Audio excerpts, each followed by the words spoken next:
Bueno, buenos días. Voy a iniciar con la presentación que estaba a cargo del doctor Romo. Yo se las voy a presentar. Y pues bueno, vamos a hablar un poco de lo que es la producción in vitro de embriones con semen sexado de última generación. Entonces, para todo esto, pues vamos a iniciar con la parte importante de cómo fue que comenzó esto. Pues esto comenzó cuando se descubre la diferencia que existía en cuanto al contenido de DNA entre el cromosoma X y el cromosoma Y. Esto fue lo que abrió la puerta para poder iniciar con lo que es la cuestión del sexado espermático. Y posteriormente se descubre específicamente en el ganado bovino que había una diferencia prácticamente del 4%, que oscilaba entre el 3.9 y 3.8%, lo que permitía, por medio de citometría de flujo, determinar la diferencia entre el espermatozoide con cromosoma X y el espermatozoide con cromosoma Y. Posteriormente, se va haciendo más investigación en la cual se encuentra este tipo de detalles ya como que la raza ya tenía un efecto sobre en cuanto al contenido de DNA. Se descubrió que había razas que tenían mayor diferencia en contenido de DNA y obviamente esto era importante. ¿Por qué? Porque las razas que tenían mayor contenido, mayor diferencia en cuanto al contenido de DNA entre cromosoma X y cromosoma Y, eran más fáciles de sexar. En este caso, con la tabla que les estoy mostrando aquí del doctor Gardner, nos habla de que el ganado Jersey es más fácil de sexar que en este caso, por ejemplo, el ganado Brahman. Notamos que hay una diferencia bastante importante, ¿no? Una vez que se determinó esta cuestión, se empezaron a ver otro tipo de detalles, como lo que era la alineación para poder hacer esas lecturas. Aquí yo les pongo el ejemplo, por ejemplo, de un caballo con respecto al bovino. Entonces aquí nosotros vemos que la cabeza del caballo es un tanto más cónica. Esto causaba conflicto para poder alinear el espermatozoide y poder hacer la lectura con respecto al bovino, que es una cabeza un tanto más aplanada. Esto es lo que permite que se pueda alinear mucho más fácilmente y obviamente que se pueda hacer una lectura más precisa en la cuestión del contenido de DNA. Entonces, con la técnica tradicional, se podían sexar 20,000 células por segundo. Necesitamos eyaculados con 50% de motilidad progresiva mínimo, una morfología normal de 75%, y esta era una parte interesante, 35% de motilidad progresiva descongelado. Esta es la motilidad que más nos interesa. Entonces, esto era una motilidad con la que se podía trabajar en base a lo que se había logrado con el sexado espermático. Y un detalle importante, no solamente se separaban por sexo, sino por la integridad de membrana. Y aparte de esto, los espermatozoides sexados tenían una mejor calidad de DNA en comparación con el semen convencional. Sin embargo, pues no era suficiente para poder tener una calidad de espermática similar al semen convencional. Estos son los famosos dispositivos MOFLO, los citómetros con los que se empezó a hacer la separación espermática. Podemos ver el tamaño que tenían, eran bastante grandes. Tenemos nuestro monitor donde se podía ver si el flujo se estaba rompiendo en microgotas para poder alinear los espermatozoides. Aquí veíamos en este monitor cómo se estaban separando en el citómetro. Y esta es la cuestión de la separación, el famoso CITOS-NOS, ahorita lo vamos a ver, que consistía, perdón, antes de eso, este tipo de equipos ya podíamos sexar 1,000,000 de células por minuto. Ahora, ¿qué importancia tiene esto? Que nosotros en el flujo, tenemos un flujo, este flujo por medio de un anillo vibratorio, rompía el flujo en microgotas, recibían una carga, el láser detectaba qué contenido de DNA tenía y en base al contenido de DNA que se detectaba, se emitía una carga para separar cromosoma X de cromosoma Y, aunque siempre ha existido esta característica de que hay espermatozoides que coinciden, que hay coincidencia, espermatozoides que fueron abortosos, que no se pudo hacer la lectura. Entonces, no todo el eyaculado se aprovecha. Entonces, esto es muy importante. ¿Por qué? Porque de un eyaculado, nosotros vamos a tener esto. Vamos a tener prácticamente el 18% de un eyaculado completo de lo que nos va a servir. ¿A qué me refiero? Si yo quisiera espermatozoides con cromosoma Y solamente voy a aprovechar el 18%. Si fueran como de cromosoma X, solamente el 18%. Todo lo demás, ¿en qué se va a perder? Entre los que están muertos, que sí fueron detectados, pero que están muertos como tal, los que se fueron por coincidencia, los que fueron, donde hubo una superexposición por fluorescencia, y los que no se lograron orientar. Entonces, de un eyaculado, prácticamente obteníamos menos del 20% con la técnica tradicional de sexado espermático. Ahora, ¿cuál es la actualidad? En la actualidad, pues, ya esta cuestión del sexado espermático está siendo un poco más agresiva en cuanto a lo que tiene que ver con las cuestiones de comercialización. La tecnología Ultra 4M, que es la que está marcando Sexing, y la tecnología de Sexcel, de ABS. Esta tecnología de Sexcel yo honestamente he estado buscando y no he visto mucho. Se ve que está muy limitado, más que nada por cuestiones de propiedad intelectual. Esta tecnología es la que está ampliamente distribuida en estos momentos.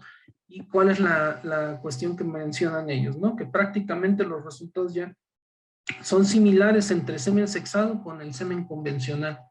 Y la pureza y el grado de eficiencia está al menos al 90%, ¿no? Aunque ya hay ahora otra marca que ya está marcando una alta pureza que habla del 95 al 96% de precisión.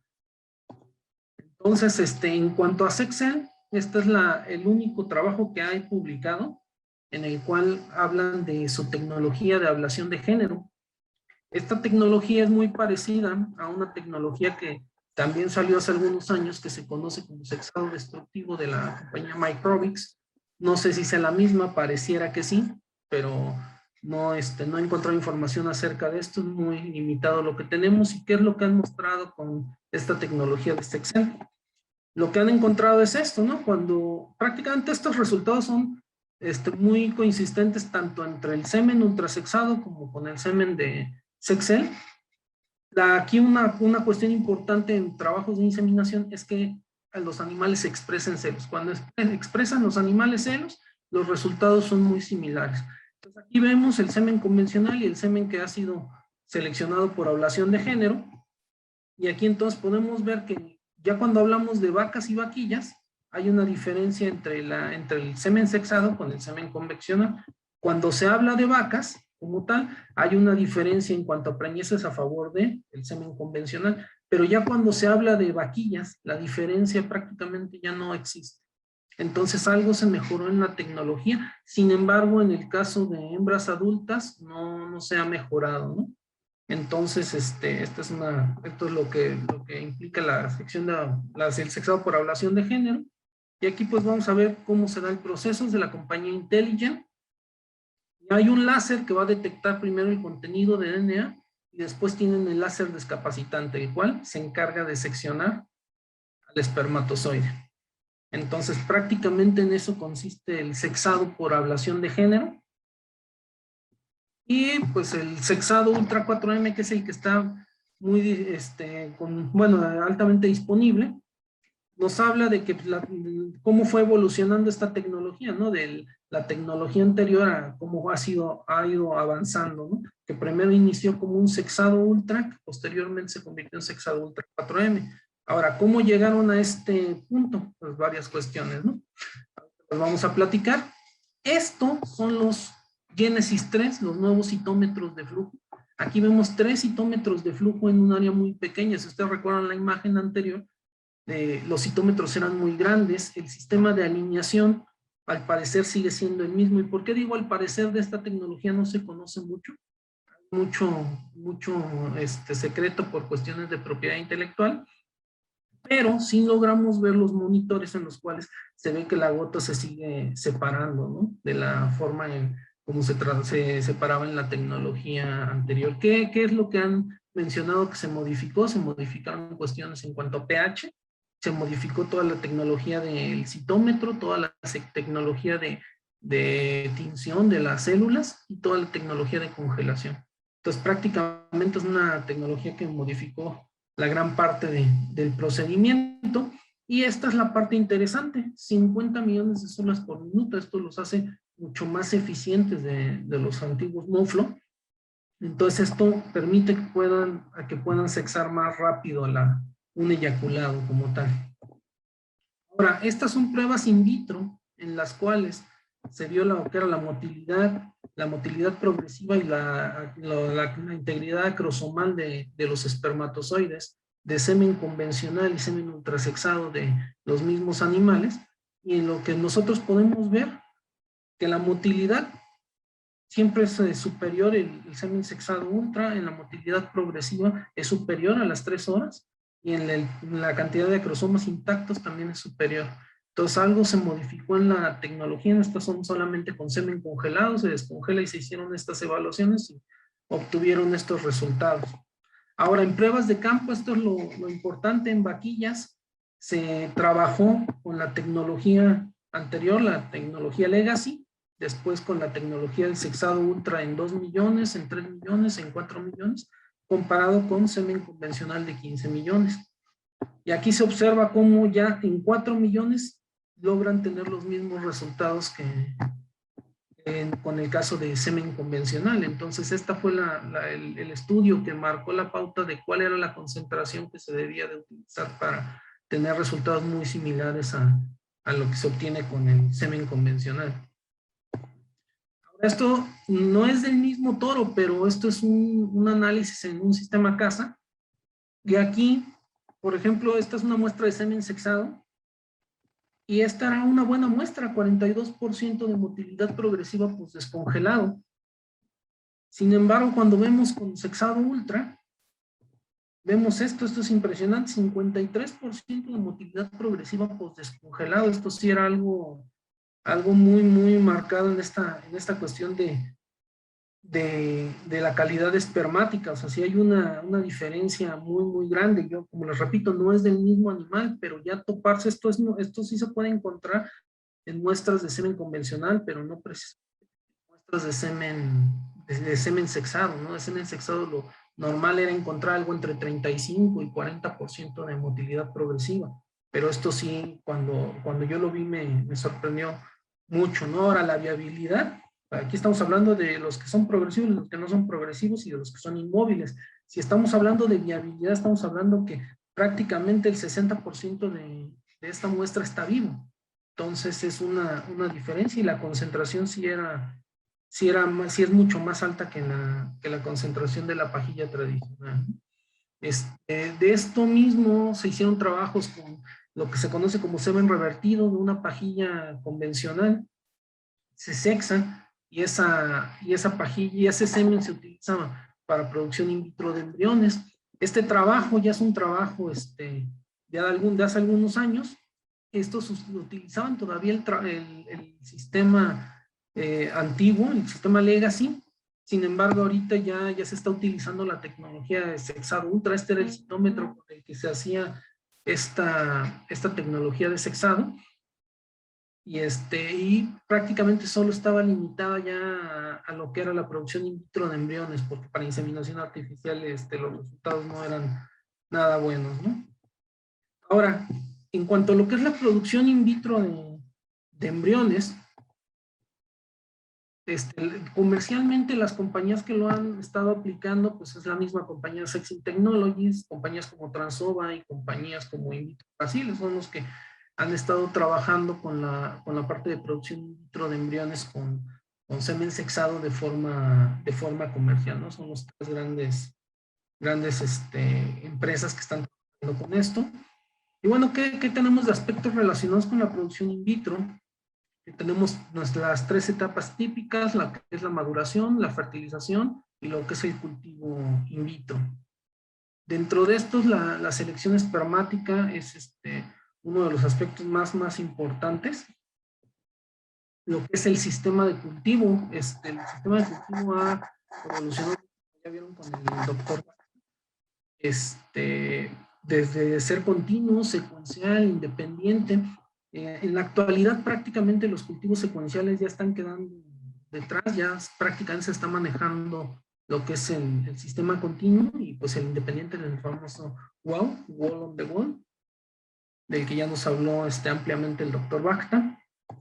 Y lo que es la selección de donantes. ¿Por qué? Porque esto es la parte más crítica de esto, si de por sí el in vitro es crítico cuando se utiliza con semen convencional, las combinaciones entre los donantes, aquí es todavía más, más crítico, ¿no?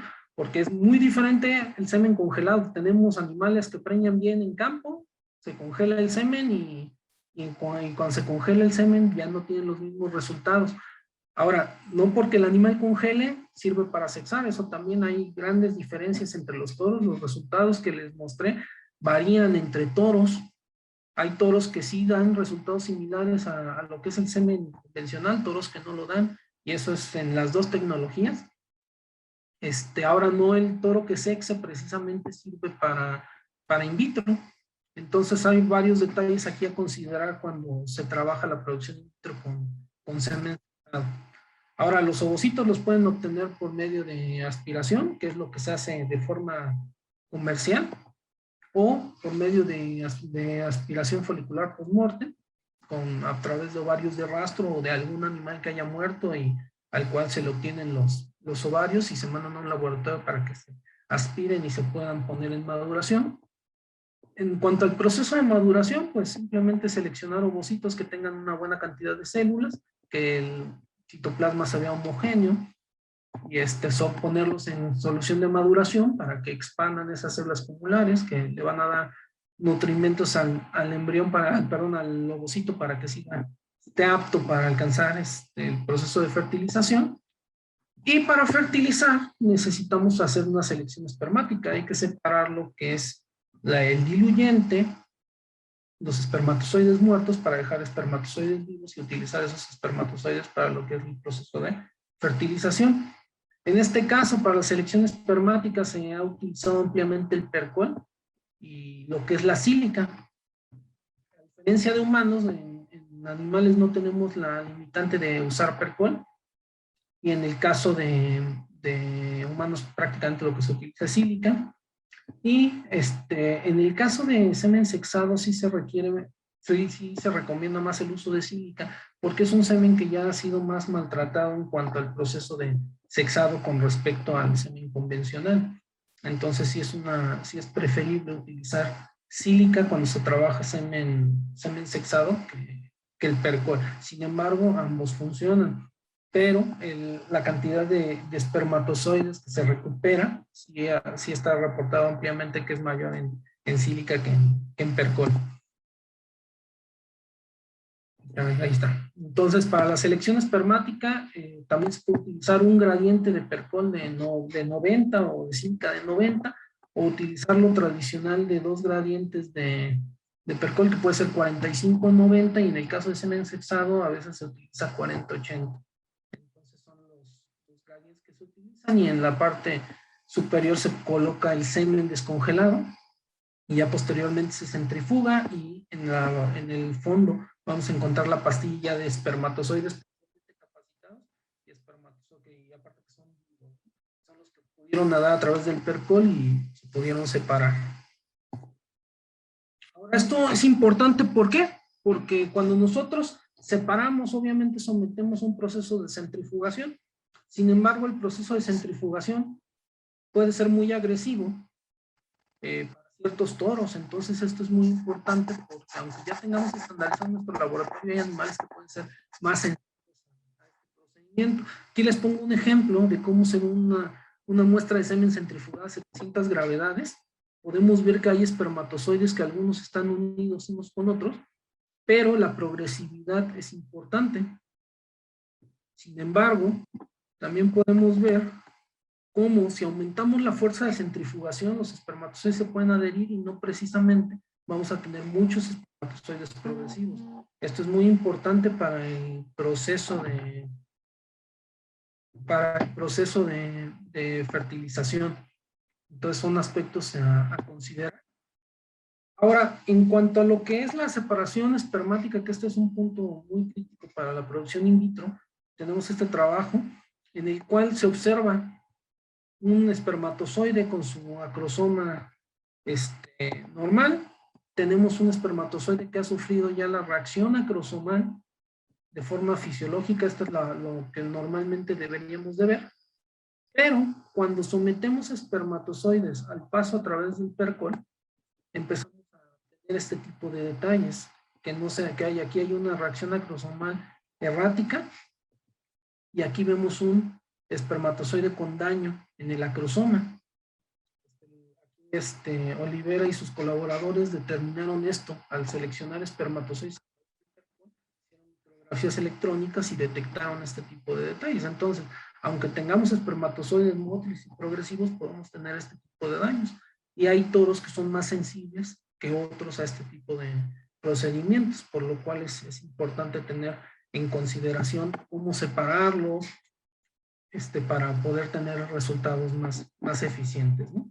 Ahora, estos de las primeras muestras que empezamos a trabajar de semen ultrasexado, de lo que sorprendía una vez que se separan en el PERCOL, a mí me gusta revisar la separación, y esto es lo que vi directamente al microscopio. Ni siquiera lo estaba viendo al microscopio, lo estaba viendo directamente en el portaobjetos, y pues esto era lo que teníamos, ¿no? Lo que ustedes ven aquí son restos del coloide, lo tomé directamente de la pastilla que se formó, pero la motilidad estaba muy incrementada, y la concentración es bastante, de lo que se recupera es bastante superior. Para quien haya trabajado ya semen sexado, se sabe que la cantidad es bastante baja de lo que se recupera cuando se utiliza semen sexado tradicional. Entonces esto fue de lo primero que encontramos. Cuando fertilizábamos teníamos esta motilidad. Veía bastante bien el semen en el proceso de fertilización. Entonces ya se pueden utilizar cantidades más altas de espermatozoides. Tradicionalmente se utilizan 500,000 espermatozoides, que es más que suficiente para fertilizar, pero ya se puede separar más con estas pajillas de 4 millones. Otra de las cosas que me llamó la atención cuando empecé a trabajar con este tipo de semen fue lo siguiente: después de que nosotros fertilizamos, a las 18 horas empezamos el cultivo, vamos a retirar las células cumulares y vamos a cambiar a medio de cultivo. Y una de las primeras cosas que nosotros revisamos es la motilidad, si todavía hay espermatozoides mótiles en el medio. Y cuando empecé a trabajar con esto me sorprendió muchísimo, que después de 18 horas veía espermatozoides no solo mótiles, sino también progresivos. Y logran ver este presunto cigoto en este momento, ya se lo están moviendo. O sea, la motilidad es bastante incrementada en este tipo de semen, ¿no? Otra de las cosas que me llamó la atención es que cuando hacíamos la cuestión del cultivo, pues retiramos lo que son las células, pero es increíble cómo podemos ver espermatozoides que todavía son progresivos. Aquí, por ejemplo, aquí vemos espermatozoides que se están moviendo. O sea, aquí los espermatozoides se someten, los presuntos cigotos se someten a un proceso de pipeteo con micropipetas para tratar de retirar las células cumulares, y todavía había espermatozoides mótiles en este proceso, ¿no? Ahora, normalmente así es como quedamos, pero la parte interesante que quería mostrar yo aquí era que ya nos encontramos espermatozoides, presuntos cigotos ya, bueno, en este caso ya embriones divididos, ¿no? Que eso es bastante buen signo cuando nosotros hacemos esta parte de... Ahora, cuando el cultivo, pues hay muchas formas de hacerlo. Lo podemos hacer en gotas, lo podemos hacer en pozos. Nosotros generalmente lo trabajamos en gotas, y esto es lo que hemos encontrado: un cleavage bastante elevados, una buena producción de blastos con respecto al semen convencional. Bueno, de esto creo que ya no hay mucho que platicarles. Hay para lo que es la producción de semen sexado, el sistema Wall of the Well. Entonces, pero pues ya habló ampliamente el doctor Bacta, creo que no hay mucho que platicar de esto, pero lo que sí me gusta mucho es esta cuestión de que se pueden separar los embriones de lo que es podemos poner con diferentes toros, están perfectamente separados. Otra forma de poder trabajar esta parte de producción in vitro.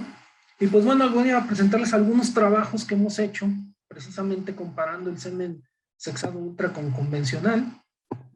Y pues aquí tenemos la pajilla de eyaculados contemporáneos, y del mismo toro, semen convencional, semen sexado, sexado de hembra, y pues bueno, es lo que hemos obtenido, resultados en los cuales vemos que el semen sexado tiene mayores números en cuanto a producción de blastocistos que el semen convencional y estadísticamente significativos cuando lo hemos hecho en grupo. Y podemos ver en el caso, por ejemplo, de divisiones ya tenemos diferencia significativa. Aquí hay tendencia en el caso de embriones de más de 6 células y en blastocistos ahí sí ya hay diferencia estadística utilizando esto. Ahora este trabajo donde ya utilizamos 4 toros, podemos ver cómo en el global prácticamente todos no hay diferencias entre la producción entre convencional y sexado, solamente hay algunos en los que podemos encontrar estas diferencias. Por ejemplo, en este toro nos dio mayor cantidad en el caso del sexado ultra, estadísticamente significativo, y en este caso, por ejemplo, ya nos da mayor número de producción de blastocistos, ¿no? Entonces, prácticamente aquí otro toro que también nos da mayor número en producción de blastocistos, entonces se ve que cuando menos es similar la producción de embriones utilizando semen ultrasexado con respecto al semen convencional, algo que normalmente no pasaba, ¿no? Generalmente se habla de 10 puntos porcentuales de diferencia entre lo que es el semen ultrasexado con respecto al semen convencional. Aquí tenemos ya la gráfica donde podemos ver esto, de que en el caso del porcentaje de divisiones, en un toro ya tenemos diferencia estadística, en embriones de más de 6 células no tenemos esas diferencias, y en el caso de los blastocistos, ya tenemos diferencia en los toros a favor del semen sexado. Entonces algo modificaron en la tecnología que se está viendo claramente en esto, ¿no? Otro trabajo que hicimos con el semen sexado, aquí comparamos el semen convencional con semen ultrasexado X y semen ultrasexado Y. Tenemos el mismo toro, el semen de macho, hembra, y el caso del semen convencional. Y les pongo un video de cómo se observa el semen convencional en la fertilización, cómo se observa el semen de hembra en la fertilización y cómo se observa el semen de macho. Entonces, prácticamente la motilidad es muy similar entre los tres tipos de semen.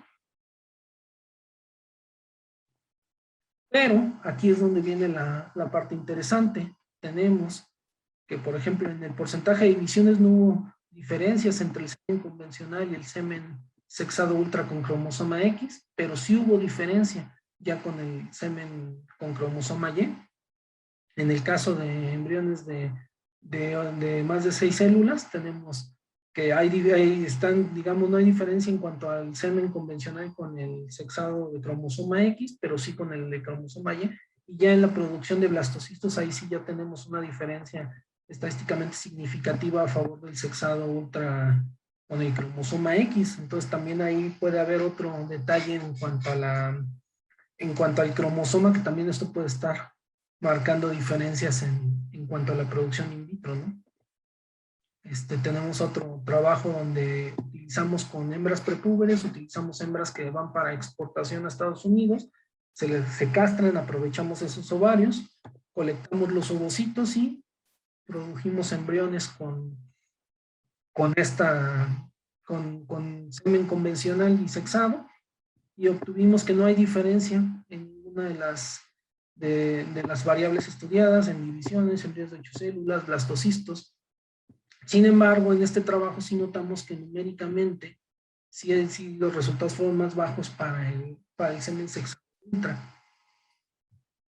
Ahora, este es otro trabajo que tenemos en el cual trabajamos con hembras prepúberes, animales de 3 meses, de raza Holstein, becerra, las cuales se sometieron a aspiración vía laparoscópica, sometieron a 3 tratamientos de FSH, pero todos fueron fertilizados con el mismo semen sexado ultra. Entonces, de acuerdo al tratamiento, vemos que hay diferencia en los 3 rubros, pero con semen sexado, en becerras prepúberes de 3 meses, tenemos resultados de 30% de producción de de blastocistos. Esta es la parte importante. Pues en los otros se observa cómo el protocolo de estimulación fue el que marcó la diferencia, pero en el protocolo control alcanzamos 30% de producción de blastos, en el caso de utilizando semen sexado de última generación, el Sexed Ultra 4N. Entonces, de mi parte es todo. Estoy abierto a cualquier pregunta, comentario. Doctora Carmen. Sí, muchas gracias, maestro Horacio Álvarez. Bueno, pues está abierto para preguntas y comentarios, y aquí en el chat veo dos preguntas del doctor Ambriz. Dice, ¿a qué obedecen las diferencias entre material genético entre razas de bovinos?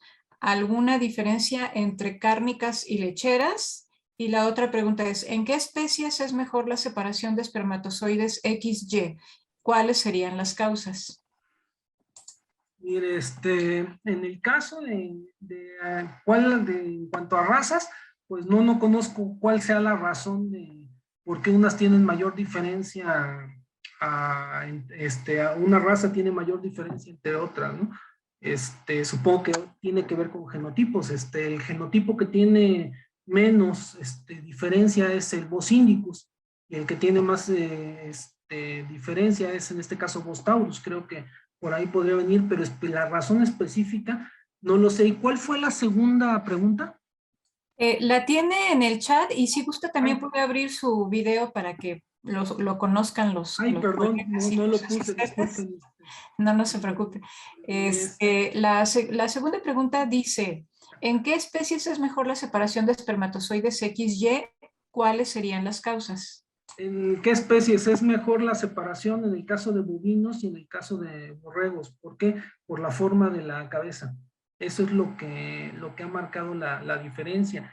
En trabajos, por ejemplo, con espermatozoides de abulón era un problema por la forma de la cabeza. Por eso hacía mucho hincapié en que la forma es la que ha marcado mucho. ¿Por qué? Porque esto es lo que nos permite que se alinee. Cuando sale el flujo del citómetro, no solamente es que lo rompa en microgotas, sino es un flujo plano. Y eso permite que se alinee. En el caso del caballo, por eso ponía el caso de la cabeza cónica. Eso ha dificultado el sexado espermático en el caso de los equinos, y ha favorecido que en el caso, por ejemplo, de bovinos, creo que es el caso más fácil de sexar. Le sigue, si no mal recuerdo, el borrego y el cerdo. Entonces son las especies más fáciles de sexar con respecto a otras, y tiene que ver con la forma de la cabeza.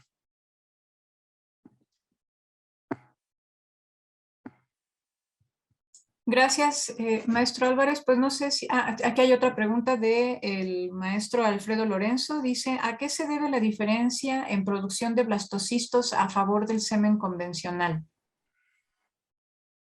No mostramos datos a favor del semen convencional. Todos los datos eran a favor del semen ultrasexado, donde hubo diferencia. Donde no hubo diferencia, pues obviamente los resultados fueron bastante similares, ¿no? ¿Y a qué se debe? Miren, una de las cuestiones que se ha visto es que al parecer el espermatozoide ultrasexado, se sabe de antemano que el proceso de criopreservación tiende a hacer una capacitación previa de los espermatozoides, una capacitación parcial. El proceso de centrifugación por sí solo también tiende a hacer una capacitación parcial de los espermatozoides, pero al parecer lo que se ha visto es que los espermatozoides de esta tecnología de semen ultrasexado tienden a capacitar más eficientemente. Supongo que en el proceso de selección algo debe de estar pasando que favorece la capacitación. Otra de las cosas que se ha visto es que el espermatozoide de semen ultrasexado tiende a adherirse menos en el oviducto, o sea, como que su paso es mucho más eficiente con respecto al semen convencional. También han hecho pruebas en cuanto al moco, a la prueba de penetración del moco, y han visto que penetra mucho más fácilmente el espermatozoide ultrasexado. Otro de los detalles que también se ha visto es la motilidad, que la motilidad se ve modificada durante el proceso de sexado espermático. Eso es lo que se sabe de esta tecnología. Como les repito, es una tecnología que está protegida, y que no se ha dado a conocer mucho de la tecnología anterior. Ahorita ya se conoce prácticamente todo, pero porque ya pasaron las protecciones de la patente y todo ese tipo de detalles. Pero esta tecnología es nueva y todavía se está soltando a cuentagotas la información que se ha generado de esta tecnología. Pero eso es lo que les podría decir. Gracias. Hay otra pregunta. Dice, ¿cuál es el futuro costo-beneficio del sexado de espermatozoides? Costo promedio de pajillas comerciales con o sin sexado. Es muy variable. De hecho, este es mi proyecto de doctorado y el detalle es que el costo es muy variable. ¿Por qué? Porque de hecho en México ya se consigue semen ultrasexado. Sin embargo, no hay una gran variedad de toros. Sin embargo, el detalle es cuando empieza a llegar, o sea, todavía es una tecnología que no está llegando mucho semen ultrasexado para México. Entonces eso limita los costos. Sin embargo, va a pasar esta cuestión de que cuando haya mayor demanda, pues obviamente el costo va a bajar. Ahorita los precios son son muy variables y eso dependerá obviamente de la calidad genética del toro. Si es ganado lechero, generalmente tiende a ser más barato que si es ganado de carne. Entonces, es muy variable, ¿no? Pero pues obviamente este tipo de semen ya tiene otras ventajas que el anterior no. Ya se está utilizando en hembras adultas me refiero. Se está utilizando para superovulación, cosa que no pasaba con el sexado anterior. Entonces, costo-beneficio, yo creo que hay mucho, no es muy, es muy alto, ¿no? El hecho, por ejemplo, tan solo de obtener embriones sexados, creo que ya es una ganancia, tan solo en el caso de superovulación, donde prácticamente la obtención de embriones sexados era pues muy difícil, ¿no? Y la cantidad de embriones que se obtenían eran pocos, los embriones no tenían la misma fertilidad que los del semen convencional. Aquí ahorita se están viendo que la tecnología ya avanzó muchísimo, entonces yo creo que el costo-beneficio sí va a ser palpable. Ahorita todavía es difícil establecer un costo por lo que les comento de que no está disponible el semen como nosotros quisiéramos. O sea, hay toros, pero no hay de muchos toros. Muchas veces hay que encargarlo, entonces obviamente modifica también los costos, pero no sé si con esto resuelva la pregunta. Gracias. Hay una pregunta de Angélica Daniela Reyes. Dice, en este caso que nos presenta, ¿sería mejor utilizar la técnica Swim Up para evitar el daño de la centrifugación con percol? En el caso particular, yo honestamente he tenido malas experiencias utilizando Swim Up con semen bovino, en general, semen bovino congelado. Dependiendo qué tan eficiente se quiera o qué tanta necesidad de fertilización tengamos. En el caso del semen sexado, en el caso donde yo he visto el Swim Up que funciona muy bien es en pequeños rumiantes. En pequeños rumiantes creo que es una buena técnica. Los eyaculados son más concentrados, las dosis de inseminación son más concentradas que las del bovino. Entonces, yo honestamente no recomendaría Swim Up para separación espermática en semen sexado.